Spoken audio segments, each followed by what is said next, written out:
That's a really good question. I think the reason fans love Wanda and Vision and their relationship so much is I think we all see couples that that complete each other, but they complete each other at really bad places within themselves. And I think that Wanda and Vision just complete each other in a really great way, and it's what makes them such a strong unit and powerful fighting unit.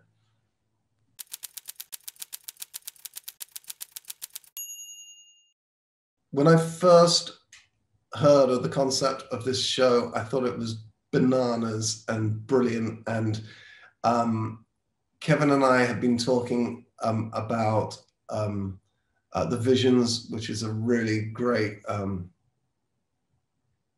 comic book series that I love about the Vision in suburbia. And then also talking about the House of M, and it just felt like a really great mashup with some American sitcom stuff thrown in too.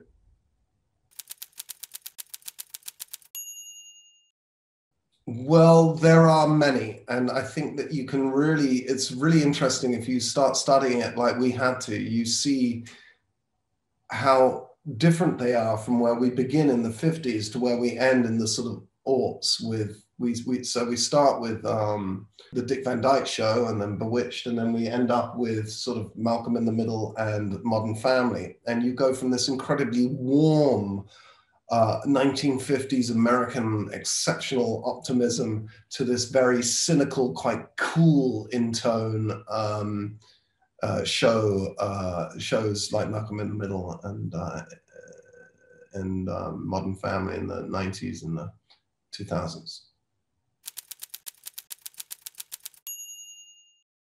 I think one of the things I love about this show is how I think everybody was given free rein to be incredibly creative. And, you know, we have some extraordinarily fastidious heads of department, like, you know, Jess Hall, who I've known for years and made a couple of films with, is the DP, and the amount of energy and effort and hours that were put into making sure that we had a incredibly accurate style of photography for each and every one of these eras, and that was across the board. But the costumes were incredibly accurate, the hair and makeup, the wigs, and you know, all the way through to dialect coaching for Lizzie specifically, you know, to get that sort of strange mid-Atlantic thing that people did in American TV at the time.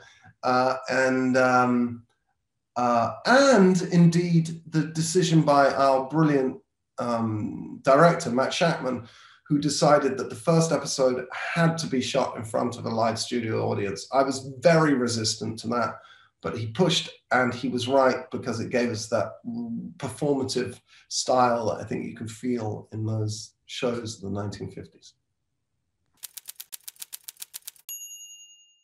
If I am honest, my favorite costume was my ridiculous 1990s Halloween costume, which is an homage to the original Vision costume from the comics. And it made me look so ridiculous that it was very easy. I didn't have to work too hard for laughs.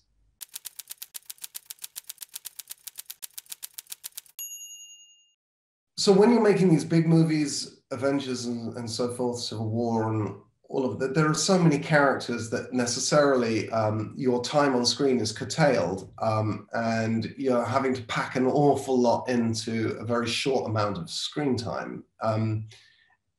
Whereas there's something really expansive about this many hours of television that allowed Lizzie and I to really drill down into each of our characters, and also their relationship, and that was it was a really, really fun time.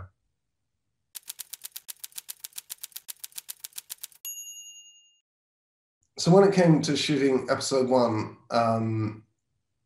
I remember the day that Matt Shackman told Lizzie and I that we were going to shoot it in front of a live studio audience. And I was really recalcitrant. I dug my heels in. I was not keen on the idea. It had been 20 years since I'd been in front of an audience.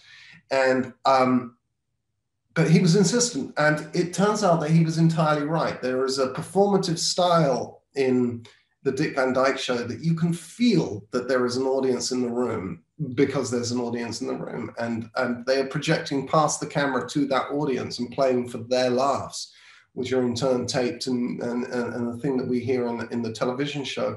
And I think it really bonded everybody together. The crew were wearing costumes.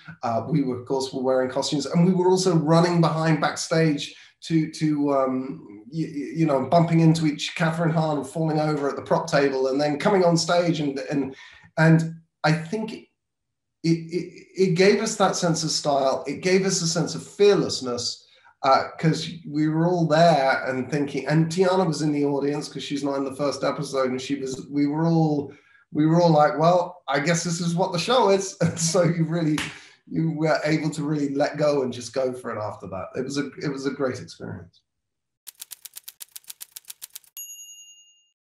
So Lizzie and I have been making these movies for quite a bit now, and we got to know each other really slowly. And I guess slowly over time, I slowly realized, it dawned on me that she'd never been late on set once, and I love that. And it turns out that we have exactly the same work ethic, and she's fastidious. She always comes to set with an idea, and believe me, that's rarer than you would think. And so do I. And so we're both professional and really want to work at it and really want it to be the focus, you know, of what we're doing. That's why we're there, and we work really hard at it, and she works really hard at it. And I think we, by this point, have come to trust each other so much that it was just very easy to take big risks.